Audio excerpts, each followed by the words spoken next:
As a new school year is underway, as parents, it's important to remind our children and students how significant our words and actions can be. Here this morning with some great advice and reminders to make sure your kids are not involved with bullying is life coach and author Dr. June. Good morning. Good morning. Welcome back. Thank you so much. Yeah, this is a very important topic I think we're talking about this morning, which is bullying.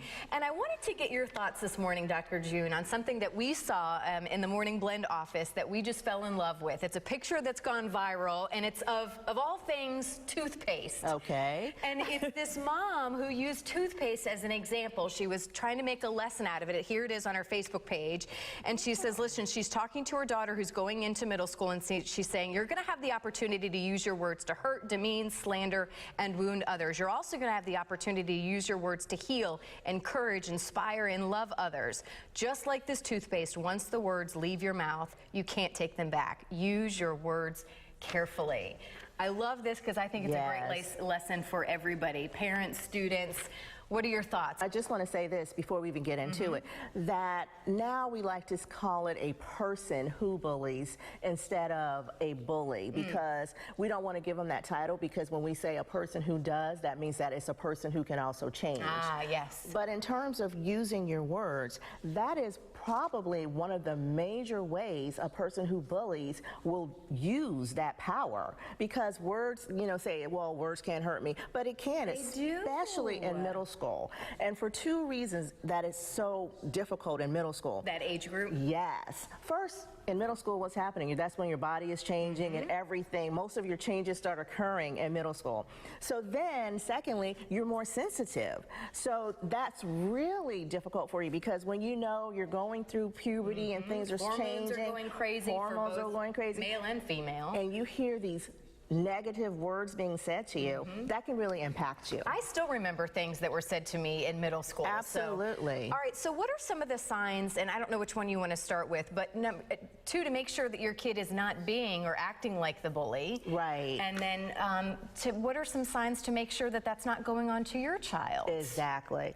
Well, if you find that your child does not like school, and that your child is one who really enjoys violence. If your child is, you know, oh, I love to see the fights, and I want to drop out of school, and they're very negative towards things in general, then you may want to consider, why is your child unhappy? And if your child is feeling aggressive and wants to stay away from school, what's going on? Is your child the aggressor? Why are they feeling so negative?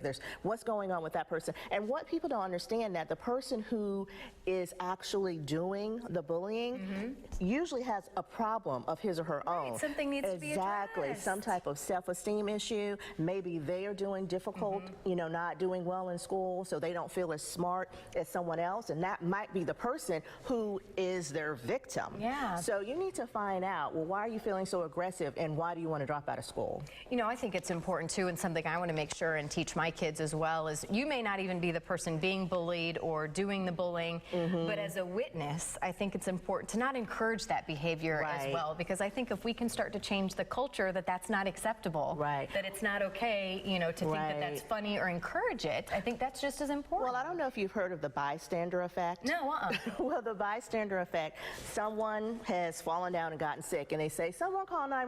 Well, everybody thinks the other person is going to do it, so they just stand by and watch it happen, or they don't want to be the one that gets involved. And that's also what happens when they see an act of bullying, because it's like, well, I don't want to be involved. Exactly. I may not want to end up being the victim because I did it, or somebody else will tell the teacher or whoever, and then they just stand there. So that leads to our next question then. What do you do as a parent if you are suspecting that something may be going on? What do you tell your kids or your students to do? The best defense is to tell. That is the best defense. And if one of the signs, or there's multiple signs, one, of course, if you see scars or, you know, something on your child that's not, you know, like, how did you hurt yourself?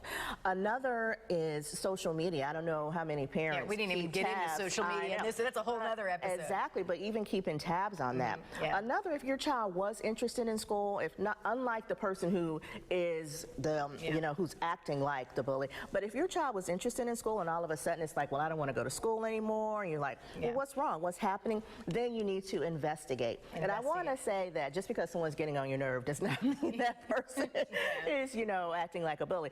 But if you see these changes in your child, they're unhappy now, they don't want to go to school anymore, you might see Do squirrels. something about it quickly. All right. Telling is the best defense, and it's the law. Yeah.